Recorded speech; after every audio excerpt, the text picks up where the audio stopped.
محترم بھائیوں،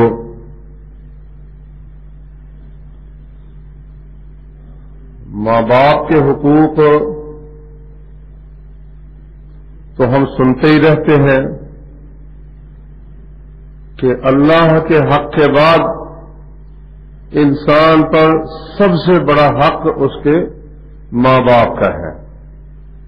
وَقَضَىٰ رَبُّكَ أَلَّا تَعْبُدُوا إِلَّا إِيَّاهُ وَبِالْوَالِدَيْنِ إِحْسَانًا، تیرے رب نے یہ حکم دیا ہے کہ اس کے علاوہ کسی کی عبادت مت کرو اور والدین کے ساتھ احسان کرو۔ احسان کا مطلب کیا ہے کہ کسی کے ساتھ کوئی نیکی کرنا، اس سے کسی بدلے کی خواہش کے بغیر۔ اب ماں باپ اپنی اولاد سے جو سلوک کرتے ہیں، کوئی صلے کی تمنا انہیں نہیں ہوتی۔ چلو انسان کو تو یہ ہوتا ہے نا کہ یہ بڑا ہوگا میری خدمت کرے گا۔ اب یہ جو جانور ہیں، ان کے بچوں نے ان کی کیا خدمت کرنی ہوتی ہے؟ وہ ایک محبت کا جذبہ ہے، جس جذبے کی وجہ سے وہ اپنے بچوں کی خدمت کرتے ہیں، ان کی پرورش کرتے ہیں۔ تو اس لیے اللہ تبارک و تعالیٰ نے زیادہ زور قرآن مجید میں جو دیا ہے وہ اس پر کہ اپنے ان ماں باپ کے اس احسان کا بدلہ تمہیں دینا چاہیے، ان کے ساتھ احسان سلوک کرنا چاہیے اور ان کے لیے دعا بھی کرنی چاہیے۔ وَقُلْ رَبِّ ارْحَمْهُمَا كَمَا رَبَّيَانِي صَغِيرًا، کہ تم یہ کہو کہ اے میرے رب، جس طرح بچپن میں انہوں نے میری پرورش کی تھی تو اسی طرح ان پر رحم فرما۔ ماں باپ کے لیے اپنی نرمی کا پہلو جھکا دے، جس طرح کہ کوئی مرغی اپنے پروں میں بچے کو لے لیتی ہے، اس طرح اپنے ماں باپ کو اپنے پروں میں لے لو۔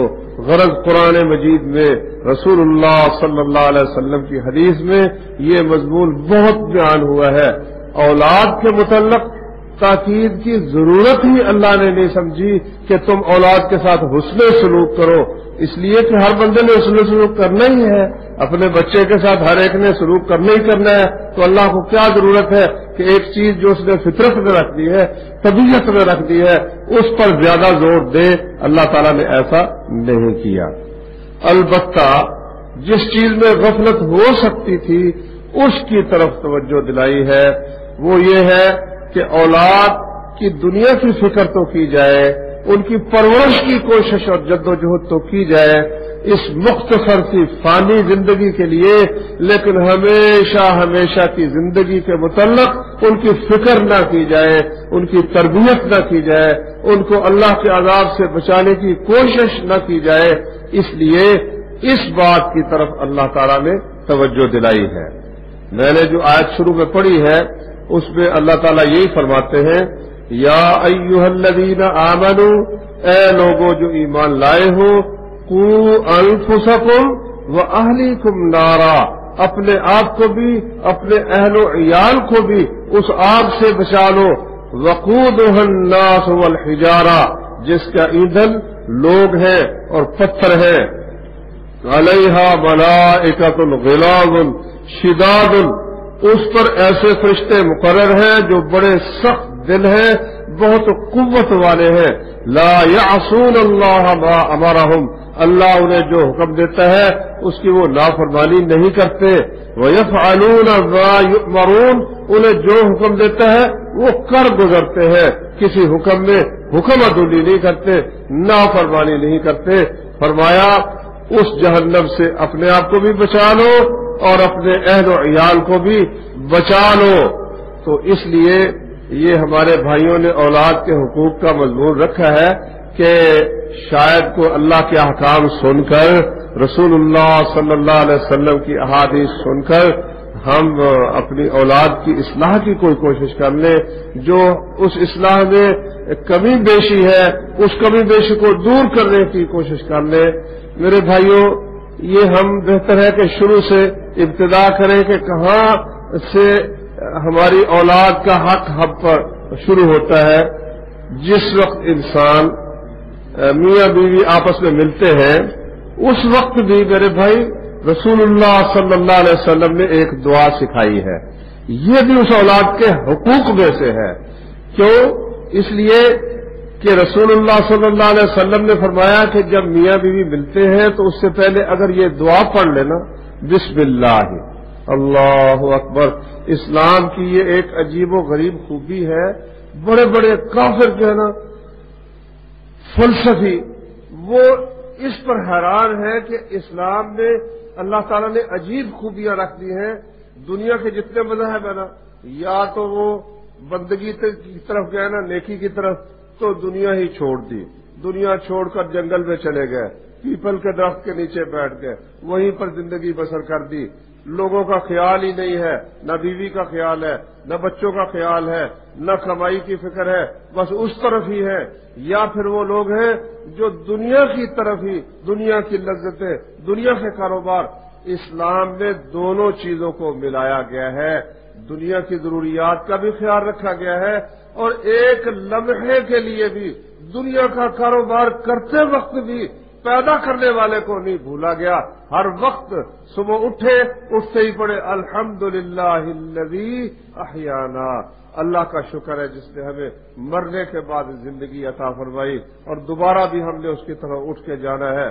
قضاء حاجت کے لیے گئے، بسم اللہ اللہم انی اعوذ بک من الخبث والخبائث، گھر سے نکلے بسم اللہ توکلت علی اللہ ولا حول ولا قوت الا باللہ، غرض ہر موقع پر اللہ کو یاد کرنا ہے۔ اب یہ سب سے بڑا غفلت کا موقع ہے جب انسان اپنی خواہش نفس پوری کرنے میں مصروف ہوتا ہے، اس وقت بھی اللہ تبارک و تعالیٰ کو نہیں بھولنا، بلکہ دعا کیا کرنی ہے؟ بسم اللہ، کہ میں اللہ کے نام کے ساتھ اپنی بیوی کے پاس جا رہا ہوں، اللہم جنبنا الشیطان، یا اللہ ہمیں شیطان سے بچا، وجنب الشیطان ما رزقتنا، جو اولاد تو ہمیں عطا فرمائے اس کو بھی شیطان سے بچا۔ تو پیارے پیغمبر صلی اللہ علیہ وسلم فرماتے ہیں کہ جو شخص یہ دعا پڑھے گا شیطان اس کی اولاد کو نقصان نہیں پہنچا سکے گا۔ تو میرے بھائی، ہم اتنی کچھ تھوڑی سی غفلت کی وجہ سے اپنی اولاد پر شیطان کو مسلط کرنے کا موقع دیں، یہ ہماری کتنی بڑی محرومی کی بات ہے۔ تو یہ دعا یاد کرنی چاہیے۔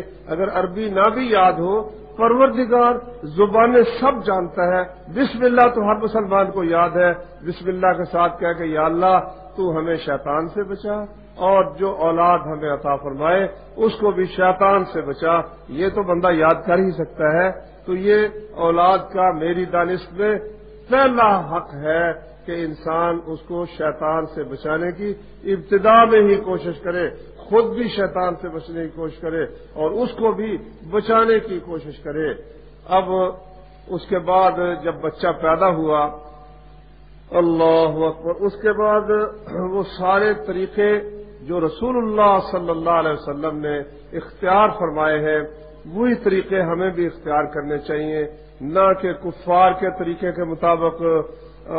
ہمارے ہاں کیا ہوتا ہے کہ بچہ پیدا ہوتے ہی نا شرک کا دروازہ کھل جاتا ہے۔ کس طرح کہ جناب علی وہ زچہ جو ہے عورت ہے اس کے بستر پر کوئی لوہے کا ہتھیار رکھ دیں گے، کوئی اس کو قفل تالا لگا دیں گے، دروازے کے اوپر وہ شری کے پتے لٹکا دیں گے۔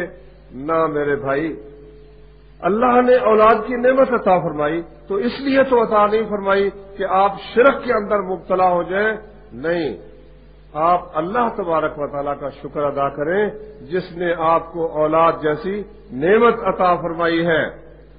تو اس کے بعد جو ان کا حق ہے وہ ہے گھٹی کی صورت میں۔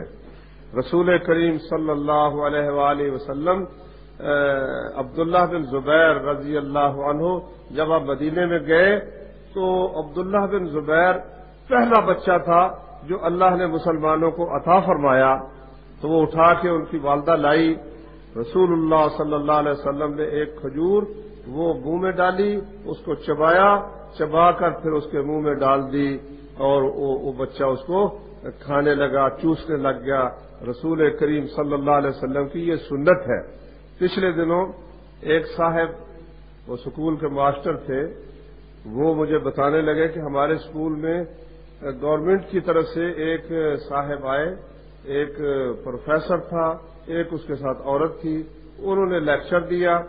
لیکچر یہ دیا کہ یہ جو میٹھا ہوتا ہے نا، یہ کھانے کے ساتھ معدہ خراب ہو جاتا ہے، اس لیے بچوں کو یہ جو گھٹی دی جاتی ہے نا، یہ معدہ اس سے خراب ہوتا ہے، اس لیے میڈیکل طور پر یہ بالکل غلط ہے، یہ نہیں ہونا چاہیے۔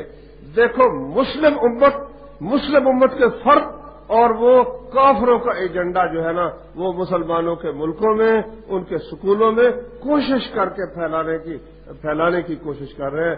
کسی کافر کی بات نہیں ماننی بھائی، اللہ کے فضل و کرم سے یا خود اپنے منہ میں ڈال کر وہ اس بچے کے منہ میں ڈال دو بسم اللہ پڑھ کر، یا کوئی نیک آدمی جو ہے اس سے آپ بھٹی دلوائیں، اس کے بعد آپ اللہ کی توفیق سے اس کے کان میں اذان کہیں۔ بعض بھائی تو کہتے ہیں حدیث کمزور ہے، لیکن امام ترمذی رحمت اللہ علیہ نے اس کو حسن صحیح کہا ہے۔ اس طرح اور بھی بہت سے بزرگوں نے، ہمارے حافظ عبد المنان صاحب بھی فرماتے ہیں کہ وہ اچھی حدیث ہے، اس لیے اس کے کان میں اذان کہنی چاہیے۔ بے شک وہ نہیں سمجھتا کہ میرے کان میں کیا ہے، مگر اس کا ایک اثر جو ہے، اذان کا ایک عجیب اثر ہے میرے بھائی۔ رسول اللہ صلی اللہ علیہ وسلم نے فرمایا کہ جب مؤذن اذان کہتا ہے، یہ شیطان پر اتنی بھاری ہے کہ وہ ہوا خارج کرتا ہوا بھاگ جاتا ہے اور اتنی دور چلا جاتا ہے کہ وہ اذان کی آواز نہ سن سکے، تو اس لیے وہ اذان کہنی چاہیے۔ اس کے بعد عقیقہ ہے، یہ اس کا حق ہے۔ رسول اللہ صلی اللہ علیہ وسلم نے فرمایا کہ لڑکا جو ہے، بچہ، وہ اپنے عقیقے کے عوض گروی رکھا ہوا ہے، گرفتار جس کو کہتے ہیں آپ، کہ جس طرح کسی کو قرض دیا ہو تو وہ قرض وہ جب تک ادا نہ کرے وہ چھوٹے گا نہیں، پھنسا ہوا ہے، اسی طرح سے یہ بچہ بھی گرفتار ہے، مرتہن، گروی رکھا ہوا ہے، تو جب عقیقہ ہوگا تو وہ گروی چھوٹ جائے گی، لیکن اس کا دن وہ مقرر کیا ہے 7واں دن۔ 7ویں دن نبی صلی اللہ علیہ وسلم نے فرمایا کہ اس کا سر، بچہ ہو یا بچی ہو، سر مونڈا جائے، اس کے بالوں کے برابر چاندی کا صدقہ کیا جائے اور عقیقہ کیا جائے۔ لڑکے کی طرف سے 2 چھتریاں یا بکریاں اور لڑکی کی طرف سے 1۔ یہ رسول کریم صلی اللہ علیہ وسلم کا حکم ہے، اور حکم تو فرضی ہوتا ہے۔ اب اگر کسی شخص کے پاس گنجائش ہی نہیں تو وہ تو قرآن کا ایک عام حکم ہے، لا یکلف اللہ نفسا الا وسعها، اللہ تعالیٰ کسی جان کو اس کی گنجائش سے بڑھ کر تکلیف نہیں دیتا، جتنی گنجائش ہے اتنی ہی اللہ تبارک و تعالیٰ تکلیف دیتا ہے۔ تو یہ اگر اس دن نہ کر سکے 7ویں دن تو پھر اس کے ذمہ قرض رہے گا۔ یہ ایسے ہی ہے جیسے آپ کسی سے وعدہ کرتے ہیں کہ میں آپ کو فلاں تاریخ پر قرض ادا کر دوں گا، اگر قرض ادا نہ کرے تو وہ ہو نہیں جاتا، اب اس کے بعد پھر تاریخ مقرر نہیں رہتی، جب بھی ادا کر سکے آپ کو وہ ادا کرنا چاہیے۔ اسی طرح سے اگر 7ویں دن ادا نہ ہو سکے تو جب بھی ممکن ہو اس وقت ہی اللہ تبارک و تعالیٰ کا یہ قرض ادا کرنا چاہیے۔ یہ رسول کریم صلی اللہ علیہ وسلم کا حکم ہے، آپ نے عقیقہ کرنے کا حکم دیا ہے۔ اب اس کے بعد بچہ بڑا ہونا شروع ہو گیا، اب ماں باپ کو یہ تو بتانے کی ضرورت ہی نہیں کہ اس کی صحت کا خیال رکھنا، وہ تو اس نے رکھنا ہی ہے، اس کا بچہ ہے، وہ روتا ہے، وہ اس کا خود بخود خیال کرے گا، اس کے لباس کا خیال کرے گا۔ اب جس چیز کی ضرورت ہے وہ ہے کہ اس کو بری عادتوں سے بچایا جائے، اس کو اچھی عادتیں ڈالنے کی کوشش کی جائے۔ اگر مثلا بچہ جھوٹ بولتا ہے تو اس کو سمجھایا جائے، یہ نہیں کہ اس پہ خوش ہوا جائے۔ بچے نے گالی دی، ماں باپ خوش ہو گئے، واہ واہ میرا بچہ کیسی اچھی گالی دیتا ہے، نہیں، اس نفرت کا اظہار کیا جائے، بیٹا کیا گالی دی تم نے، اپنی زبان گندی کی ہے، یہ کتنے بری حرکت تم نے کی ہے۔ کہتے ہیں ایک چور تھا، وہ چوری کرتے کرتے پھر ڈاکے پہ آ گیا، پھر اس کے ہاتھوں بندے قتل ہو گئے، تو اس کو پھانسی کا حکم ہوا۔ تو آخری خواہش پوچھتے ہیں، پھانسی کا پھندا گلے میں ڈالنے سے پہلے ایک آخری خواہش پوچھتے ہیں کہ بھائی تمہاری کو آخری خواہش ہے تو وہ بیان کرو۔ اس نے کہا کہ میری آخری خواہش یہ ہے کہ یہ پھندا مجھ سے پہلے میری ماں کے گلے میں ڈالا جائے، کیونکہ پہلے دن جب میں ایک انڈا چرا کر لایا تھا مرغی کا، اگر میری ماں اس وقت مجھے روک دیتی میں کبھی پھانسی کے پھندے پر نہ آتا۔ میری ماں نے مجھے اس وقت تھپکی دی، اس انڈے کو چھپایا، میری مدد کی، نتیجہ یہ ہوا کہ میں اس سے آگے چوری کی عادت میں مبتلا ہو گیا۔ پہلے انڈا چوری کرتا ہے بچہ، پھر مرغی چوری کرتا ہے۔ میں نے اکثر ماں باپ کو دیکھا ہے کہ وہ یہاں بہت ٹھوکر کھاتے ہیں۔ بچہ کسی سے لڑ کے آیا ہے نا تو جناب علی وہ اپنے بچے کی ہی حمایت کریں گے، بچے کی ہی حمایت کریں گے۔ کوئی چوری کی ہے، بجائے اس کے کہ اس کو پوچھے تو نے چوری کیوں کی ہے، اچھا بھائی تو نے چوری نہیں کی مگر تیرا نام کیوں لگا ہے، تیرا نام چوری پر آیا کیوں ہے، اتنے بندے جو تھے کسی اور کا نام کیوں نہیں آیا، تیرا نام چوری پر کیوں آیا ہے؟ نہیں پوچھتے، کہتے ہی نہیں ہے۔ ہمارے حافظ عبد المنان صاحب کو میں نے دیکھا، اللہ ان کی عمر میں برکت، ہمارے ہمسائے تھے، تو وہ جناب نا ان کے بچہ وہ کسی سے لڑ پڑا، ہمسائے نے آ کر شکایت کی کہ جی اس بچے نے ہمارے بچوں کو مارا ہے۔ وہ بچے کا ہاتھ پکڑا، ان کے گھر لے گئے، تھوڑی دیر وہ تو چلا گیا، یعنی دیکھ کر ایک قسم کا علامہ جس کو کہتے ہیں، تھوڑی دیر کے بعد بچے کا ہاتھ پکڑا، اس کو جا کر ان کے گھر لے گئے، لو جی اس بچے نے زیادتی کی ہے، اس کے ساتھ جو آپ کرنا چاہتے ہیں نا آپ کر لیں۔ اب اس کے بعد بچہ جرأت کرے گا، اس کو پتا ہے میرے ابا نے تو مجھے ان کے سپرد کر دینا ہے، اس نے مجھے چھڑانا ہی نہیں ہے، انشاءاللہ العزیز اس کے بعد اسے یہ جرأت نہیں ہوگی۔ خود میرے والد صاحب اللہ ان کو جنت عطا فرمائے، مجھے بہت اچھی طرح ایک واقعہ یاد ہے، بھولتا ہی نہیں واللہ، کہ میں چھوٹا تھا، ہمارے گاؤں سے شہر تقریباً 6-7 میل تھا، سڑک کچی تھی، رستہ اچھا نہیں تھا، ٹانگے جاتے تھے اس وقت یا سائیکل جاتے تھے، تو میں اکیلا ہی اپنے باپ کا بیٹا تھا، تو مجھے وہ لے کر گئے، شہر چلے گئے، کچھ چیزیں خریدی، ایک منیاری کی دکان تھی، تو مجھے تو علم ہی نہیں تھا، میں نے اس میں سے کچھ انگوٹھیاں کھسکا لی، کچھ چھپا لی اس میں سے انگوٹھیاں۔ تو جب گھر واپس آئے تو میں نے خوشی خوشی والد سے کہا ابا جی میں یہ انگوٹھیاں، ایک دو دکھائی باقی ابھی میری جیب میں تھی، تو میں نے کہا یہ انگوٹھی لایا، اس نے کہا اچھا تم نے چوری کی ہے، چلو اب وہاں چلتے ہیں، مارا نہیں مجھے، کچھ نہیں کہا، برا بھلا نہیں کہا، کہتے چلو وہیں چلتے ہیں، لو سائیکل پہ بٹھایا، پھر 7 میل کا سفر کیا، اس ریڑی پر گئے، کہا اب اس کو کہو کہ یہ میں نے اٹھائی ہے اور اس کو واپس کرو، تو پھر وہ مجھ سے واپس کروائی، اور ساری زندگی کا سبق مل گیا کہ یہ چوری نہیں کرنی، مجھے تو الحمدللہ فائدہ ہوا، اگر وہ مجھے مار کر انگوٹھی جیب میں ڈال لیتے شاید یہ فائدہ نہ ہوتا جو اب فائدہ ہوا کہ انہوں نے کہا بھائی جس کی چیز ہے اس کے پاس تم اسے پہنچاؤ، خود بھی تکلیف کی مشقت برداشت کی، مجھے ساتھ لے کر گئے، شاید مارا اس لیے نہیں ہوگا کہ چھوٹا ہے، اس کو مارا بھی تو کیا فائدہ ہوگا، اس سے اس کے ذہن میں یہ ایک نقش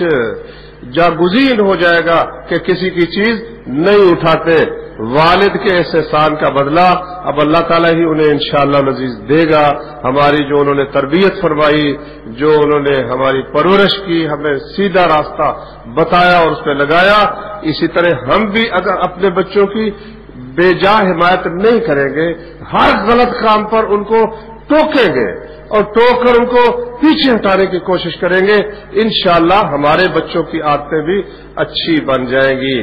اب اس کے بعد ان کی دنیا کی تعلیم کا تو ہم بہت بندوبست کرتے ہیں، وہ جناب انگلش سکول میں ہم اس کو داخل کرتے ہیں، ٹھیک ہے دنیا کی ضروریات کا انکار ہم نہیں کرتے، وہ کسی کے سامنے دستے سوال دراز کریں، نہیں ایسا نہیں ہے۔ نبی صلی اللہ علیہ وسلم کے ایک صحابی تھے سعد ابن ابی وقاص رضی اللہ عنہ، بڑی شان والا صحابی ہے، عشرہ مبشرہ میں سے ہیں اور فاتح ایران ہیں، بڑی ہی شان والے صحابی ہیں۔ تو سعد ابن ابی وقاص بیمار ہو گئے تو کہنے لگے یا رسول اللہ ایک ہی بچی ہے میری اور اللہ کا فضل ہے مجھ پر، تو میں اپنا مال صدقہ نہ کر دوں؟ فرمایا نہیں نہیں۔ کہا آدھا کر دوں؟ فرمایا نہیں۔ کہا تیسرا حصہ، کہا تیسرا حصہ چلو کر دو، تیسرا بھی بہت ہے، اور اس پر پھر ایک لفظ فرمایا انک ان تذر ورثتک اغنیا خیر من ان تذرهم عالۃ یتکففون الناس، تم اپنے وارثوں کو غنی چھوڑ کر اگر دنیا سے رخصت ہوتے ہو تو اس سے بہتر ہے کہ ان کو فقیر چھوڑ کر جاؤ اور لوگوں کے سامنے ہاتھ پھیلاتے پھرے، لوگوں سے مانگتے پھرے۔ نہیں، ایسا نہیں ہونا چاہیے۔ دنیا کا کوئی ہنر اپنے بچے کو آپ سکھا سکتے ہیں تو اس کو سکھائیں تاکہ وہ فقیر نہ بنے، لوگوں سے مانگتا نہ پھرے، سوال کی ذلت سے محفوظ رہے، کوئی حرج کی بات نہیں۔ آپ اس کو دنیا کا کوئی سلیقہ سکھائیں، ٹھیک ہے، سکھانا چاہیے، لیکن دنیا جتنی ہے نا اتنی کو فکر دنیا کی ہونی چاہیے، اور آخرت جتنی ہے اتنی فکر آخرت کی ہونی چاہیے، اور ان کی نسبت ہی کوئی نہیں۔ نبی کریم صلی اللہ علیہ وسلم نے فرمایا کہ دنیا کی مثال آخرت کے مقابلے میں ایسے ہے جس طرح کوئی شخص سمندر میں انگلی ڈبوتا ہے، دیکھے کہ سمندر میں سے انگلی پر کتنا کو پانی آتا ہے، بس اتنی کو دنیا ہے۔ تو دنیا کے لیے آپ اتنا وقت لگا دیں اپنے بچے کا جس سے دنیا کی ضروریات پوری ہو سکے، مگر سارا وقت ہی اس میں مڈل بھی کیا، میٹرک بھی کیا، ایف اے کیا، اب جناب اس کو سود کی طرح اے کام بی کام سی کام جہاں جائے گا لعنتی بنتا چلا جائے گا، لعنتی بنتا چلا جائے گا۔ اور اس میں میں نے بڑے بڑے عالم دیکھے، کل پرسوں ایک عالم اپنا کارنامہ سنا رہا تھا کہ جی فلاں صاحب نے مجھ سے قرآن پڑھا، فلاں افسر، فلاں صاحب جو بینک کے مینیجر ہیں وہ بھی مجھ سے قرآن پڑھ کر گئے ہیں۔ ٹھیک ہے بھائی، آپ کی بہادری ہے، آپ سے قرآن پڑھ کے گئے، مگر مسجد میں اس خبیث کا تو نام کیوں لیتا ہے؟ اس پر تو خوشی کا اظہار کیوں کرتا ہے کہ فلاں ملعون جو ہے بینک کا مینیجر ہے وہ مجھ سے قرآن پڑھ کے گیا؟ تیرے قرآن کا کچھ اس پر اثر ہوتا تو وہ کبھی اس لعنتی کام کے اندر گرفتار نہ ہوتا۔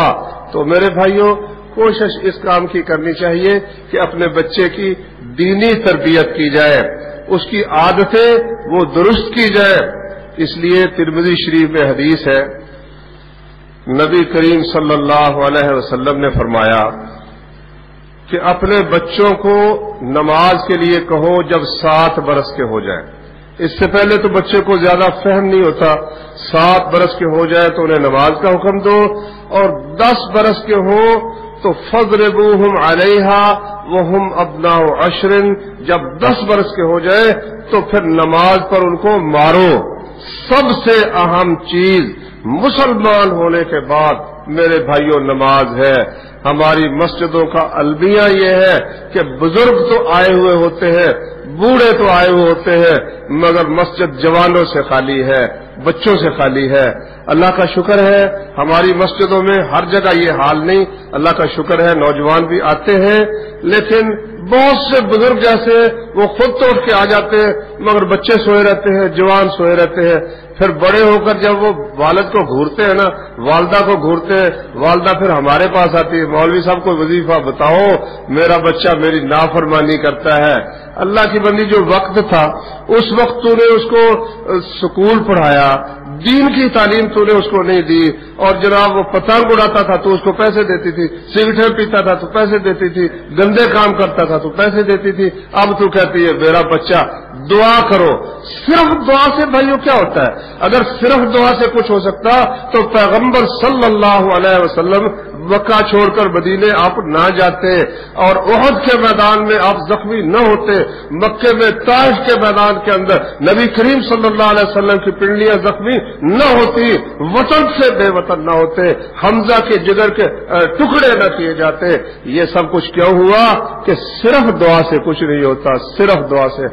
لیس بامانیکم ولا امانی اہل الکتاب من یعمل سوءا یجزا بہ، نہ تمہاری خواہشوں سے کچھ بنتا ہے، نہ تمناؤں سے کچھ بنتا ہے، نہ اہل کتاب کی تمناؤں اور آرزوؤں سے کچھ بنتا ہے۔ کوئی برائی کرے گا تو بدلہ اس کا لازماً اس کو ملے گا، دعائیں لاکھ کرتا رہے، اگر عمل اس کا غلط ہے اس کی سزا اس کو مل کر رہے گی۔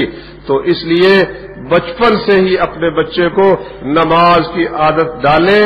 اور اس میں دیکھو نبی کریم صلی اللہ علیہ وسلم جو اتنے شفیق تھے کہ آپ حضرت انس فرماتے ہیں کہ 10 برس میں نے آپ کی خدمت کی ہے، لیکن آپ نے مجھے کبھی مارا نہیں، کبھی جھڑکا نہیں، کچھ کیا ہے تو مجھے یہ نہیں کہا کیوں کیا ہے، نہیں کیا تو یہ نہیں کہا کیوں نہیں کیا، مگر آپ کی تو خیر تاثیر ہی زبردست تھی نا، وہ اس کی برکت ہی بہت تھی، تو وہ جھڑکنے کے بغیر ہی کام ہو جاتا تھا۔ مگر عمر فاروق کو بھی دیکھ لو بھائی، نبی صلی اللہ علیہ وسلم کی موجودگی میں ہی وہ ڈنڈا پھیرنا شروع کر دیتے تھے، کیونکہ اس کی بھی ضرورت ہے۔ کئی شیعہ حضرات کہتے ہیں کہ دیکھو جی یہ جو حدیث ہے نا بڑی مشہور، کہ نبی صلی اللہ علیہ وسلم بیٹھے ہوئے تھے تو ایک لڑکی وہ تھی، وہ گیت گا رہی تھی تو وہ گاتی رہی، پھر ابو بکر آیا تو گاتی رہی، پھر عمر آئے نا تو وہ بھاگ اٹھی، تو رسول اللہ صلی اللہ علیہ وسلم نے فرمایا کہ عمر سے شیطان اگر ملاقات ہو جائے نا جس گلی میں، شیطان وہ گلی چھوڑ جاتا ہے۔ نبی کریم صلی اللہ علیہ وسلم نے کہتے پھر اس کا مطلب نبی سے پڑھ گیا عمر؟ شاہ عبد العزیز رحمۃ اللہ علیہ نے اس کا جواب دیا، وہ کہتے ہیں بھئی بات ہے ہر بندے کا کچھ کام ہوتا ہے نا، اس کا مزاج ہوتا ہے۔ اب دیکھو صدر مملکت بیٹھا ہوا ہو، کوئی چور ہو وہ نہیں ڈرے گا، وزیر اعظم وہ نہیں ڈرے گا، پولیس کے آتے فوراً ڈر جائے گا کیونکہ پولیس نے پکڑ لینا ہے، تو پولیس کے آتے ہی وہ جناب بھاگنے کی کوشش کرے گا، چور ہے یا غلط کار ہے وہ بھاگنے کی کوشش کرے گا۔ یہ پولیس تھی محمد الرسول اللہ صلی اللہ علیہ وسلم کی، عمر فاروق رضی اللہ عنہ، کیا اللہ نے ان کو جلال عطا فرمایا ہوا تھا۔ تو اس کی میرے بھائی ضرورت ہوتی ہے، تو اگر وہ سیدھے طریقے سے نہیں درست ہوتا تو پھر اس کی خدمت کرنی پڑتی ہے، اور یہ رسول اللہ صلی اللہ علیہ وسلم کا حکم ہے کہ بچہ اگر نماز نہیں پڑھتا اس کو مارو۔ اب یہ مارنا یہ ہمارے لیے ثواب کا باعث ہے، روز نہیں مارنا پڑے گا۔ یہ کہتے ہیں نا، یہ ہمارے جو ظالم حکمران ہیں کہتے ہیں لو جی ہم سارا ملک ٹنڈا کر دیں، کہتے ہیں چور کے ہاتھ کاٹو، سارا ملک ٹنڈا کر دیں۔ تو بیوقوف سارا ملک چوروں کا ہے، الو کوئی سوچو تو سے بھی سارا ملک چور ہے تمہارا، اور پھر تم اگر کیا خیال ہے کہ جب کاٹنا شروع کرو گے تو چوری باقی رہے گی؟ نہیں باقی رہے گی، چوری باقی نہیں رہے گی، ایک ہاتھ شاید کٹے گا بھی نہیں۔ جب یقین ہو جائے نا کہ جس ہاتھ سے چوری ہو رہی ہے یہ ساتھ نہیں رہے گا، ہاں جی جس کی گردن میں اتار رہا ہوں یہ میری گردن جس میں آنکھیں چمک رہی ہیں یہ بھی میرے دھڑ پر باقی نہیں رہے گی، ضرورت ہی نہیں ہوگی انشاءاللہ۔ اللہ کہتا وَلَكُمْ فِي الْقِصَاصِ حَيَاةٌ يَا أُولِي الْأَلْبَابِ لَعَلَّكُمْ تَتَّقُونَ، قصاص میں تمہارے لیے زندگی ہے۔ تو یہ ادب اور سلیقہ رسول کریم صلی اللہ علیہ وسلم نے ہمیں سکھایا ہے، تو ان کو پھر دین کی تعلیم دی جائے، قرآن کی تعلیم دی جائے، شروع میں جب وہ بولنا شروع کرے تو اللہ کا نام ان کی زبان پر آئے، کلمہ شریف ان کی زبان پر آئے، اور گالی ان کی زبان پر نہیں آنی چاہیے۔ پھر ان کو آپ دنیا کی تعلیم بھی دیں اور دین کی تعلیم بھی دیں، اور اس کے ساتھ ساتھ دنیا کے اندر باعزت ہو کر رہنے کی جو چیز ہے وہ بھی سکھائے، جو مجموعی طور پر مسلمانوں نے اپنے بچوں کو سکھانا چھوڑ دی ہے۔ نبی کریم صلی اللہ علیہ وسلم کی زندگی میں جب ہم غور کرتے ہیں نا، مدینہ شریف میں ہم جاتے ہیں، چلو تھوڑا سا تصور کر کے تو مدینہ شریف میں چلتے ہیں کہ پیارے پیغمبر صلی اللہ علیہ وسلم کے شب و روز کیا تھے، آپ کی عید کیسے گزرتی تھی، آپ کے بازاروں کا شغل کیا تھا، آپ کے معمولات کیا تھے۔ تو بھائیوں یہی نظر آتا ہے کہ نبی صلی اللہ علیہ وسلم بازار میں نکلے ہیں، دو گروہ ہیں۔ اب بھی دیکھو بازار میں نکلو، اب بھی آپ کو دو ٹیمیں نظر آئیں گی، کرکٹ کھیلتی ہوئی، ہاں جی ہاکی کھیلتی ہوئی، ہاں جی پتنگ اڑاتے ہوئے مقابلے میں۔ یہ ہمارے بازاروں کا حال ہے، اور پیارے پیغمبر صلی اللہ علیہ وسلم کے بازار کا کیا حال ہے؟ صحیح بخاری میں آتا ہے کہ آپ نکلے تو دو گروہ بنو اسلم قبیلے کے یتناولون، وہ نشانہ بازی کی مشق کر رہے تھے، ہدف رکھے ہوئے ہیں، ٹارگٹ رکھے ہوئے ہیں، اور جناب علی مقابلہ ہو رہا ہے، ادھر سے یہ تیر پھینکتے ہیں، جا کر دیکھتے ہیں بھئی نشانے پر لگا ہے یا نہیں لگا، ادھر سے دوسرے پھینکتے ہیں، کن کے زیادہ تیر نشانے پہ لگے ہیں۔ پیارے پیغمبر صلی اللہ علیہ وآلہ وسلم فرمانے لگے ارموا بنی اسماعیل فإن اباکم کان رامیا، اے بنی اسماعیل تم نشانہ بازی کرو، تمہارا باپ اسماعیل زبردست نشانہ باز تھا، زبردست نشانہ باز تھے اسماعیل علیہ الصلوۃ والسلام، وانا مع بنی فلان، اور یہ دونوں گروہوں میں سے جی یہ گروہ جو ہے نا میں بھی ان کے ساتھ ہوں، چلو مقابلہ کرو۔ وہ دوسرا گروہ جو تھا نا وہ ہتھیار چھوڑ کے بیٹھ گیا، ہمیں مقابلہ نہیں کرتے، کہتے جی آپ ان کے ساتھ ہیں تو ہم آپ کا مقابلہ کیسے کر سکتے ہیں؟ اور میں اچھا چلو چلو مقابلہ کرو، میں دونوں کے ساتھ ہوں، ان کے بھی ساتھ ہوں، تمہارے بھی ساتھ ہوں۔ یہ رسول کریم صلی اللہ علیہ وسلم کے زمانے کے نوجوان ہیں بھائی، تو ہم تو بچوں کو موٹر سائیکل تو خرید کے دے دیتے ہیں اور بھی کافی کچھ لے کے دیتے ہیں، مکان ان کے لیے کروڑ کروڑ روپے کا بناتے ہیں، لیکن ایک ایئر گن ہی ان کو خرید دیں اور ان کی روزانہ دیکھیں کہ بھائی کیا لائے ہو تم۔ شیخ الاسلام ابن قیم نے ایک کتاب لکھی الفروسیہ، بڑی ماشاءاللہ شاندار کتاب ہے سواری کے متعلق، نشانہ بازی کے متعلق۔ تو نشانہ بازی کی احادیث انہوں نے لکھنے کے بعد اس میں کہا ہے کہ یہ ایک ایسا کھیل ہے شاندار کہ اس کو شروع کرتے ہی کچھ نہ کچھ ملنا بھی شروع ہو جاتا ہے، کوئی ایک چڑیا مل جائے گی، کوئی فاختہ مل جائے گی، کوئی کبوتر مل جائے گا، چلو ہانڈی ہی لذیذ ہو جائے گی، یعنی اس کے شروع ابتدا میں ہی کچھ نہ کچھ آنا شروع ہو جاتا ہے۔ اور یہی وجہ ہے کہ اس وقت میں نے پڑھا، آج سے تقریباً 10-15 سال پہلے کی بات ہے، میں نے پڑھا کہ امریکہ میں سب سے بڑا جو لوگوں کا مشغلہ ہے نا، جس میں وہ زیادہ خوشی سے حصہ لیتے ہیں، وہ نشانہ بازی ہے شوٹنگ کلب کے اندر، یعنی جدید سے جدید گنے اور ان کے نشانے کی کوشش کرنا، یہ کام تو ہمارا تھا۔ ہاں جی، لے گئے تسلیس کے فرزند میراث خلیل، وہ جو میراث خلیل تھی ابراہیم علیہ السلام کا ورثہ تھا، اسماعیل علیہ السلام کا ورثہ تھا، محمد رسول اللہ صلی اللہ علیہ وسلم کا ورثہ تھا، وہ تسلیس کے فرزند یہ کافر جو ہے عیسائی وہ لے گئے، وہ نشانہ بازی میں لگے ہوئے ہیں۔ ہم پر پابندی ہے، ہم پر پابندی ہے، پابندی لگائی تھی کافر نے، اچھی طرح سے سمجھ لو، پابندی کافر نے لگائی تھی۔ ایک وقت تھا ہم بھی پابندی لگاتے تھے، ایک وقت تھا ہم بھی پابندی لگاتے تھے، وہ کیا تھا؟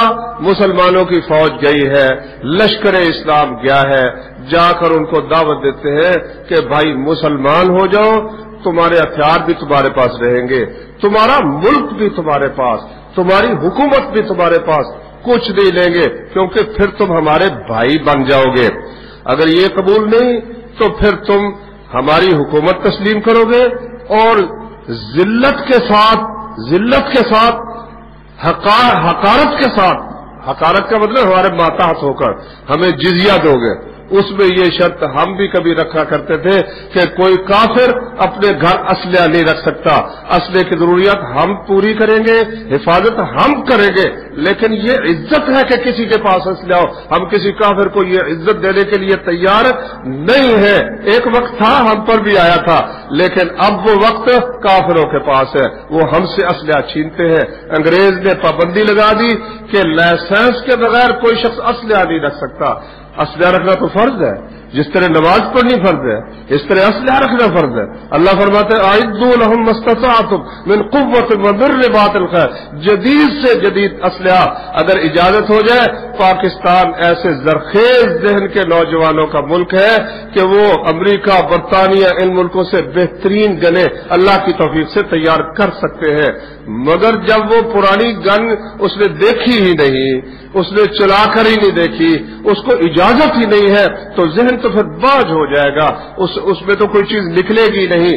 یہی نتیجہ ہے، کافر چلا بھی گیا۔ انگریز نے اپنے مقصد کے لیے پابندی لگائی تھی، اب وہ جو ان کے جانشین آئے انہوں نے پہلے سے بھی ڈاکوؤں پر کوئی پابندی نہیں ہے، کیونکہ وہ پابندی مانتے نہیں ہیں۔ ہم پر پابندی ہے کہ تم اپنی حفاظت کے لیے بھی اسلحہ نہیں رکھ سکتے، لائسنس کے ساتھ۔ کل کہیں گے بھی نماز بھی پڑھنی ہے تو لائسنس کے ساتھ نماز پڑھنی چاہیے، جس طرح نماز فرض ہے اسی طرح اسلحہ رکھنا بھی فرض ہے۔ مطلب میرا یہ نہیں کہ بغیر لائسنس کے رکھنا شروع کر دو، نہیں، یہ مطلب نہیں ہے، مطلب یہ بے جا ان کی پابندی ہے، ان کو مسلمانوں پر یہ زیادتی ختم کرنی چاہیے۔ کچھ نہ کچھ مسلمانوں کو بھی سانس لینے کا کچھ موقع فراہم کرنا چاہیے کہ وہ بھی کھلا سانس لے سکے, دنیا میں باعزت ہو کر زندگی بسر کر سکے. تو میرے بھائی یہ جو 50-50 لاکھ کے آپ کے مکان ہیں, کروڑ کے مکان ہیں, کوئی لاکھ 2 لاکھ 5 لاکھ کی اچھی سی گن خرید کر بھی اسلحے کے ساتھ چلو, لائسنس کے ساتھ رکھ لو, تاکہ حکومت ذلیل و خوار نہ کرتی پھرے. مسلمان کو اپنی عزت کا بھی خیال رکھنا چاہیے. وہ اپنی عزت کا گنجائش ہے ہمارے پاس جب, تو اللہ کی توفیق سے ہم کو وہ اس کا لائسنس لے کر اپنے بچوں کو بچپن میں جو تربیت ہو جاتی ہے نا نشانہ بازی کی, وہ پھر بڑے ہو کر ہاتھ لرزتے ہیں کیونکہ ان ہاتھوں نے اسلحہ اٹھایا نہیں ہوتا. تو اس لیے اپنے بچوں کو اس چیز کی بھی تربیت دینا باعزت زندگی گزارنے کے لیے میرے بھائیوں یہ نہایت لازم ہے. اور اگر ایسا مسلمان کرتے, یہ روز بد جو اب ہم دیکھ رہے ہیں یہ ہمیں کبھی دیکھنا نہ پڑتا. اس کے بعد اپنی اولاد کے حقوق میں سے ایک حق یہ ہے کہ ان سب کو برابر رکھا جائے, لڑکی اور لڑکے میں فرق نہ کیا جائے, لڑکی کو حقیر نہ جانا جائے. پھر اولاد میں سے کسی کو یعنی زیادہ قریب کر لیا, کسی کو دور کر دیا, کسی کو دے دیا, کسی کو کچھ نہ دیا, یہ درست نہیں ہے. رسول کریم صلی اللہ علیہ وسلم نے فرمایا اعدلوا بین اولادکم, اپنی اولاد کے درمیان عدل کرو. حقیقت یہ ہے, آپ بھی دیکھتے ہیں میں بھی دیکھتا ہوں کہ اکثر گھروں کی بربادی کا باعث یہ ہے کہ ماں یا باپ اولاد میں سے ایک کی طرف داری کرتے ہیں, حمایت کرتے ہیں کیونکہ اس کی طبیعت ذرا اچھی ہوتی ہے. دوسرا بچہ ذرا اکھڑ مزاج ہوتا ہے, اس کی طبیعت میں وہ نرمی نہیں ہوتی, تو قدرتی طور پر اس طرف میلان ہو جاتا ہے. اب اس میلان میں تو بہرحال بندہ بے اختیار ہے, لیکن اس کے بعد جو سلوک کرنا ہے ان کو دینا ہے, اس میں اگر عدل نہیں کرے گا تو میرے بھائی قیامت کے دن پکڑا جائے گا. قیامت تو خیر انشاءاللہ آنے ہی والی ہے, اس میں تو ہونا ہی ہونا, دنیا میں ہی اس کی سزا چکھے گا کہ وہ جس کو اس نے نہیں نہ دیا وہ پھر دل سے محبت نہیں کرے گا, وہ کبھی بھی خوشی سے فرما برداری نہیں کرے گا. نبی کریم صلی اللہ علیہ وسلم کے ایک صحابی ہے, ان کا نام ہے نعمان ابن بشیر رضی اللہ عنہ. ان کے والد بشیر بھی صحابی تھے اور وہ خود بھی صحابی ہیں. وہ بیان کرتے ہیں کہ میرے والد صاحب نے ایک غلام مجھے دیا. وجہ یہ تھی ان کی دوسری بیوی تھی ان کی والدہ, تو اس نے کہا کہ میرے بچے کو نا آپ ایک غلام دیں. اب دوسری بیوی ہونے کی وجہ سے وہ کچھ اس سے متاثر بھی تھے, نے کہا ٹھیک ہے میں تمہارے بیٹے کو ایک غلام دیتا ہوں. اس کو پتا تھا کہ یہ اب کہہ رہے ہیں دیتا ہوں, کل کو جو مکر جائے. بھائی رات کی بات کا مذکور ہی کیا, چھوڑیے رات گئی بات گئی. رات کہہ رہے صبح کہ کوئی چل کون سا غلام. کہتی نہیں میں اس طرح نہیں مانتی, آپ نبی کریم صلی اللہ علیہ وسلم کی اس پر شہادت ڈلوائیں تاکہ کام پکا ہو جائے. انہوں نے کہا ٹھیک ہے میں نبی صلی اللہ علیہ وسلم کی شہادت دلوا دیتا ہوں. اس نے اپنے بچے کو ساتھ لیا اور نبی کریم صلی اللہ علیہ وسلم کے پاس آ گئے. کہنے لگے یا رسول اللہ, وہ جو بنت رواحہ ہے نا, امرا بنت رواحہ, وہ مجھ سے کہتی ہے کہ میں اس کے بچے کو یہ ایک غلام دوں, تو میں اس کو غلام دیتا ہوں. اس کی خواہش تھی کہ آپ اس پہ شہادت دیں تو آپ گواہ بن جائے. میں نے اپنے اس بچے کو یہ غلام دیا. رسول اللہ صلی اللہ علیہ وسلم نے فرمایا کہ تم نے اپنے سب بچوں کو, اور بچے ہیں؟ کہتا جی اور بھی ہیں. فرمایا سب کو ایک ایک غلام دیا ہے؟ کہتا نہیں سب کو تو نہیں دیا. فرمایا یہ پسند کرتے ہو کہ وہ سب تم سے حسن سلوک کرے, تمہارے ساتھ اچھا سلوک کرے, تمہارے فرما بردار ہو؟ کہا ہاں میں یہ چاہتا ہوں. نبی صلی اللہ علیہ وسلم نے فرمایا پھر یہ تو ظلم ہے کہ ایک کو دے رہے اور باقی کو تم نہیں دے رہے. وَإِنِّي لَا أَشْهَدُ عَلَى جَوْرٍ, ظلم پر میں گواہ نہیں بن سکتا. کسی اور کی دلوانی ہے دلوا لو, محمد صلی اللہ علیہ وسلم ظلم پر گواہ نہیں بن سکتے. معلوم ہوا ایک بچے کو دینا دوسرے کو نہ دینا یہ بالکل حرام ہے، ناجائز ہے۔ یہ فکر کر لیں وہ سارے بھائی جو اپنی جائیدادیں، اپنی دکانیں لڑکوں کے نام منتقل کروا دیتے ہیں اور لڑکیوں کو محروم کر دیتے ہیں، اور لڑکوں میں سے بھی بعض اوقات جو ان کا فرما بردار ہے اس کو دے دیتے ہیں، دوسرے کو نہیں دیتے۔ نبی کریم صلی اللہ علیہ وسلم فرماتے ہیں یہ جور ہے، یہ ظلم ہے، اور اس ظلم پر نبی کریم صلی اللہ علیہ وسلم شاہد بننے کے لیے تیار نہیں ہے۔ تو اس میں ایک اور بات کا بھی خیال رکھیں کہ فوت ہونے کے بعد ورثہ ہوتا ہے، ترکہ ہوتا ہے، اس کے وارث ہوتے ہیں، اللہ نے ان کے حصے مقرر کیے ہیں کہ بیوی کا حصہ کیا ہے، خاوند کی اولاد نہ ہو تو چوتھا حصہ ہے، اولاد ہو تو 8واں حصہ ہے، خاوند کے لیے بیوی فوت ہو جائے، بیوی کی اولاد نہیں تو آدھا حصہ ہے، اولاد ہو تو چوتھا حصہ ہے۔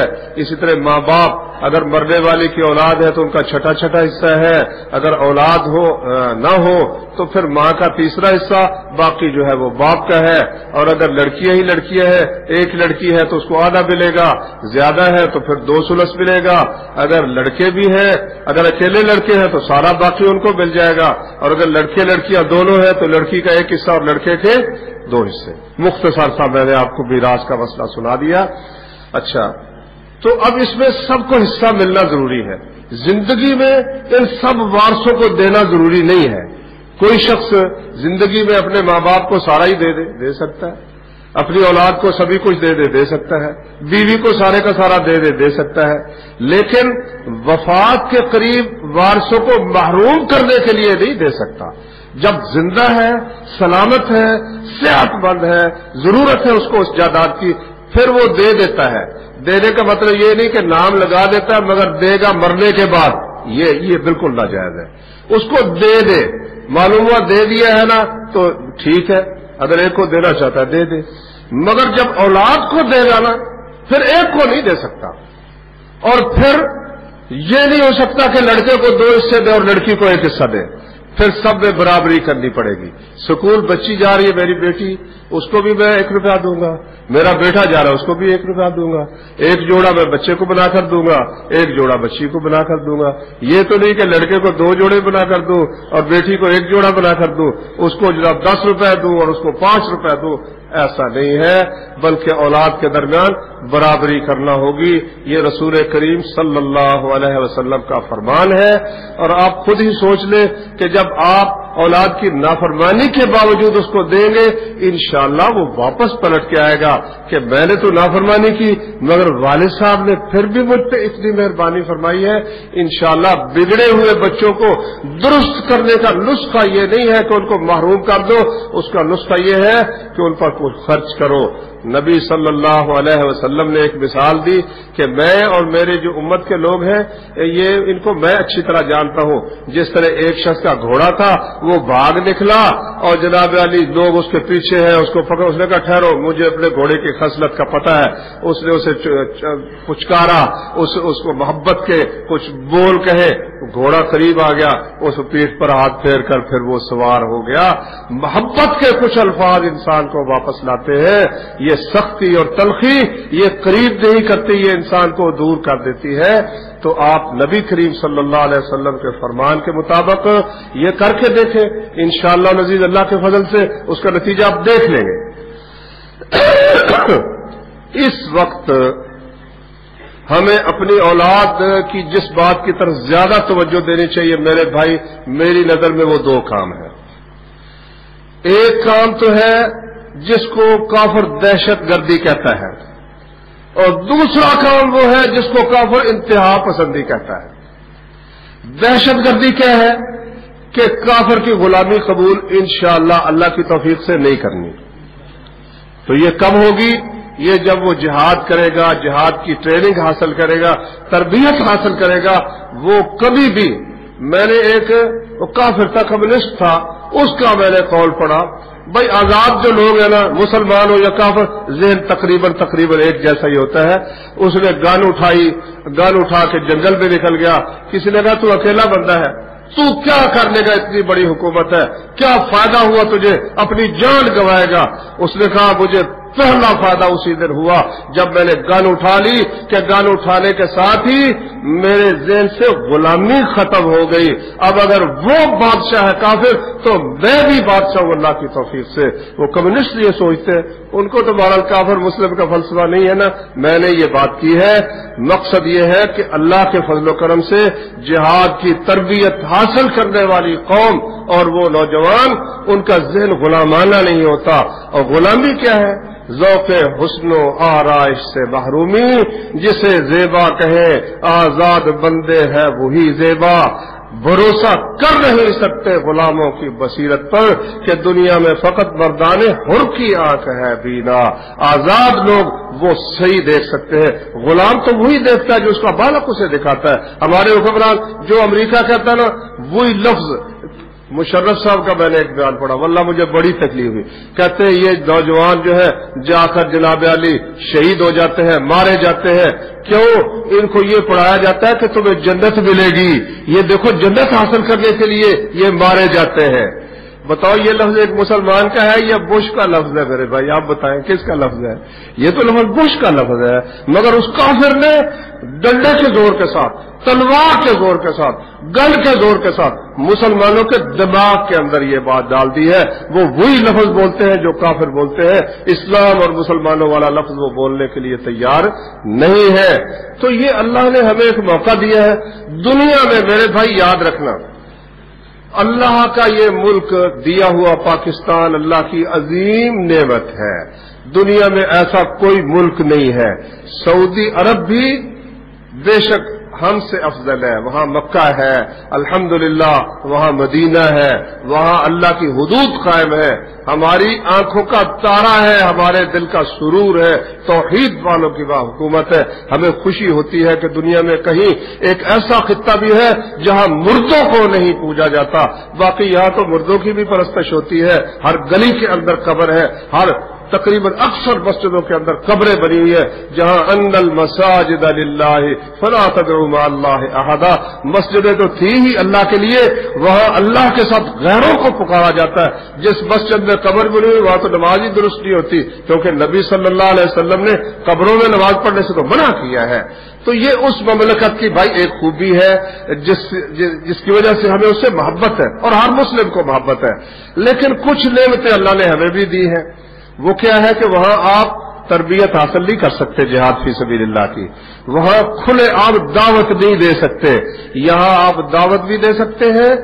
ٹھیک ہے کہ یہاں کنجروں کو بھی کھلی چھٹی ہے اور الحمدللہ توحید والوں کو بھی کھلی چھٹی ہے. اب کنجر جو ہے وہ تو آگے بڑھ جائے اور ہماری دعوت پیچھے رہ جائے, بھائی یہ ہماری اپنی کوتاہی ہے. یہاں ہمیں محنت کرنی چاہیے. یہ اللہ کا ہم پر ایک بہت بڑا احسان ہے. یہ ملک اللہ کی بہت بڑی نعمت ہے. افغانستان میں آئے نا مجاہد, مصر سے آئے, شام سے آئے, سعودی عرب سے آئے, کہتے واللہ ان پاکستان نعمہ, قسم اللہ پاک کی پاکستان یہ اللہ کی بہت بڑی نعمت ہے. یہاں آزادی کی جو نعمت ہے بہت بڑی نعمت ہے. اور اس کے مخصوص حالات کی وجہ سے یہ جو کشمیر کا مسئلہ ہے, پاکستان کا کوئی حکمران بھٹو جیسا بے دین بھی اگر ہو, وہ ہندوستان کے مقابلے میں اس کو کچھ نہ کچھ سوچنا پڑتا ہے. اس لیے ہمیں کچھ گنجائش ہے سانس لینے کی. اگر ہم تربیت حاصل کریں, جہاد کریں, ہمارے پاس موقع ہے. اور پھر اس کے بعد جب ایک بندہ ایک چیز سیکھ جاتا ہے نا, پھر وہ آگے بھی چلتا ہے. پرویز صاحب تو کہتے ہیں کہ ہمیں کیا مصیبت پڑی ہوئی ہے. بھائی افغانستان میں بھی ہمارے نوجوان, چچنیا میں بھی ہمارے نوجوان, اور جناب کوسوو میں بھی ہمارے نوجوان. یہ ہم کوئی ساری دنیا کے ٹھیکیدار ہیں؟ ہاں ٹھیکیدار ہیں بھائی. جب کلمہ پڑا تو ہم ٹھیکیدار ہیں, اس پہ کیا شک ہے.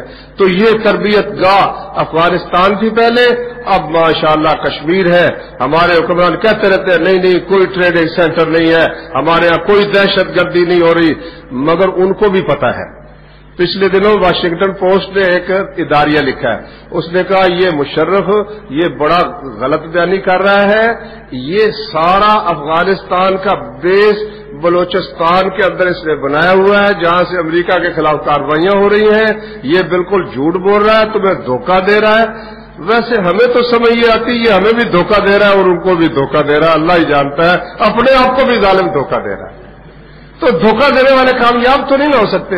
لیکن میرا کہنے کا مقصد صرف یہ ہے, میں کوئی نہ ان کی حمایت کرتا ہوں، کیونکہ اس ملک میں بے حیائی جس قدر اس ظالم نے پھیلا دی ہے اس سے پہلے کسی نے نہیں پھیلائی، کھلم کھلا دھڑلے کے ساتھ بے حیائی کے کام اس نے پھیلائے ہیں، لیکن ایک مخصوص حالت کی وجہ سے، کشمیر کی ضروریات کی وجہ سے انشاءاللہ اور ہند کی ہمارے ساتھ مخاصمت کی وجہ سے جہاد انشاءاللہ جاری رہنا ہے اللہ کے فضل سے، اور ہمیں جہاد کی تربیت حاصل کرنے کا موقع موجود رہے گا اللہ کے فضل سے۔ اس لیے اس موقع سے فائدہ اٹھاؤ، اس سے پہلے کہ کوئی ایسا خبیث آ جائے جو اس پر حقیقتاً بندش لگا دے اور مشکل حالات پیدا ہو جائے، پھر بھی جاری پھر بھی رہنا ہے انشاءاللہ، کیونکہ اللہ کے نبی جو فرما رہے ہیں کہ یہ دین قائم رہے گا اور قیامت تک ایک جماعت کفار کے ساتھ لڑتی رہے گی، تو بند نہیں کر سکتا، ان کا باپ بھی بند انشاءاللہ نہیں کر سکتا، مگر مشکل حالات ہو سکتے ہیں، تو آسان حالات میں ہمیں فائدہ اٹھانا چاہیے۔ دوسرا طبقہ انتہا پسندی جس کو کہتے ہیں، وہ انہوں نے سوچا بھی یہ کیوں مر جاتے ہیں جناب، جا کے کارروائی کرتے ہیں شہید ہو جاتے ہیں، چیز کیا ہے؟ انہوں نے پڑھا بھی یہ تو قرآن ان کو بیٹھنے نہیں دیتا، قرآن ایسی کتاب ہے وہ غلامی قبول نہیں کرنے دیتی، قرآن کہتا ہے کہ ان سے لڑو جب تک جزیہ دے کر تمہارے محتاط ہو کر زندگی بسر نہ کرے۔ اب جو لوگ یہ عقیدہ رکھتے ہیں وہ امریکہ کا ورلڈ آرڈر کیسے مان سکتے ہیں؟ سوال پیدا نہیں ہوتا۔ اس لیے انہوں نے کہا قرآن اور حدیث یہ دینی مدارس ان پہ پابندی لگاؤ۔ سکولوں میں سے سورہ توبہ نکالی ہے اور سکولوں کا نظام آغا خانیوں کے سپرد کرنے کا مقصد ہے۔ آغا خانیوں کے کفر پر پوری ملت اسلام متفق ہے، قسم ہے اللہ پاک کی کہ آغا خانی پکے بے ایمان کافر ہے، مسلمان نہیں ہے۔ ان کافروں کے سپرد مسلمانوں کا نظام تعلیم کرنے کا مقصد کیا ہے؟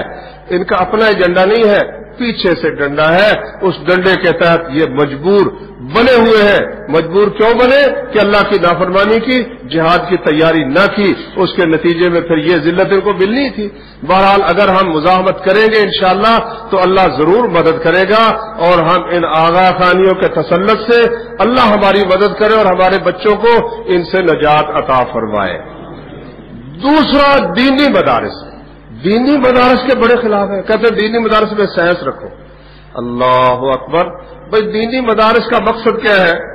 مقصد تو ہے جس طرح میٹرک تک تو سبھی مضمون کٹھے چلتے ہیں، پھر آگے تخصص شروع ہو جاتا ہے، یہ جی میڈیکل میں چلا گیا، یہ انجینئر میں چلا گیا، یہ فلاں شاخ میں چلا گیا۔ اب آپ ایک ڈاکٹر کو کہیں کہ تو انجینئر پڑھ، انجینئر کو کہیں کہ آپ ڈاکٹری پڑھ، بھائی تم بیوقوف ہو، کس قسم کی بات کرتے ہو؟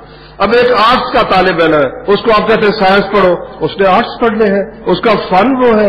ایک اخبار نویس ہے، اس میں ایم اے کر رہا ہے اخبار نویسی میں، اس کو آپ کہتے ہیں کہ آپ جو ہے نا دھاتوں کا علم جو ہے نا یہ حاصل کرنا بھی بڑا ضروری ہے، کیونکہ ڈاکٹر عبد القدیر نے جو ایٹم بم بنایا ہے وہ دھاتوں کے علم کی وجہ سے بنایا ہے۔ بیوقوف، ہر بندے کو دھات کا علم تم نے سکھانا ہے، اس کا فن ہے اخبار نویسی، اس کو وہاں جانے دو۔ ہمارے دینی مدارس کا کام ہے دینی رہنمائی دینا، اب اس میں مہارت ہونی چاہیے۔ اچھا، پچھلے دنوں نا اعجاز الحق صاحب کے ساتھ مکالمہ ہوا، ایک صاحب کا میں نے سنا ہے، تو اس نے اس سے کہا بھی آپ ہمارے اسکولوں میں جو مدرسوں میں سائنس رکھتے ہیں تو آپ کو چاہیے کہ اسکولوں میں کوئی دینی تعلیم رکھے نا، تاکہ ہم بھی سائنس رکھ لیں گے۔ ٹھیک ہے، ہمیں سائنس رکھ دو، اسکولوں میں کوئی قرآن حدیث رکھ دو۔ کہتا ہے یہ کام تو ہم نہیں کر سکتے، یہ کام نہیں کر سکتے۔ کیوں نہیں کر سکتے؟ بزرگ نہیں مانتے، اوپر والے نہیں مانتے۔ تو میں آپ کو نصیحت کرتا ہوں، تمام مسجدوں میں جس طرح یہ ماشاءاللہ خوشی ہوتی ہے، کچھ بھائیوں نے ایک تردد کیا، ساتھی مل کے بیٹھ گئے، روزانہ کوئی بھائی آتا ہے، کوئی نہ کوئی بات علم کی حاصل ہوتی ہے، اسی طرح ہر مسجد میں قرآن کا حلقہ، حدیث کا حلقہ، چھوٹی سی کتاب حدیث کی، یہ ضرور بے ضرور قائم کرو اپنے لیے، اور بچوں کو دین کی تعلیم دو۔ مڈل یا میٹرک لڑکے آپ کے پاس یہاں جامعہ محمدیہ ہے ماشاءاللہ، جامعہ اسلامیہ اور مدارس ہے، مرید کے میں 1000 طالب علم ہے ماشاءاللہ، بہت شاندار مدرسہ ہے۔ ہمارے حافظ سعید صاحب فرماتے تھے میری خواہش تھی کہ مرید کے میں 1000 طالب ہو جائے، وہ 1000 ہو گیا، اب آپ کو ٹارگٹ میں دیتا ہوں کہ 5000 طالب علم مرید کے میں ہونا چاہیے۔ تو انشاءاللہ ہم نے اس کی بھی کوشش کرنی ہے. تو میں آپ بھائیوں سے یہ درخواست کرتا ہوں کہ اپنے بچوں کو دین کی تعلیم کے لیے وہاں بھیجیں. دین پڑھ کر ٹھیک ہے F A B A M A بھی ان کو کرائیں, وہاں محنت کی عادت پڑتی ہے. اس کے بعد یہ ڈگریاں کچھ بھی نہیں رہ جاتی اللہ کے فضل سے. وہ صفوں پہ بیٹھنے والا محنتی وہ یہ صوفوں پر بیٹھنے والوں سے بہت تیز بھی ہوتا ہے اور اللہ کے فضل سے جفاکش بھی ہوتا ہے. تو آپ اپنے بچوں کو دین کی تعلیم سے آراستہ کریں. اللہ تعالی ہمیں زندہ رکھے تو اسلام پر قائم رکھے, موت دے تو شہادت فی سبیل اللہ کی موت عطا فرمائے. وآخر دعوانا ان الحمد للہ رب العالمین.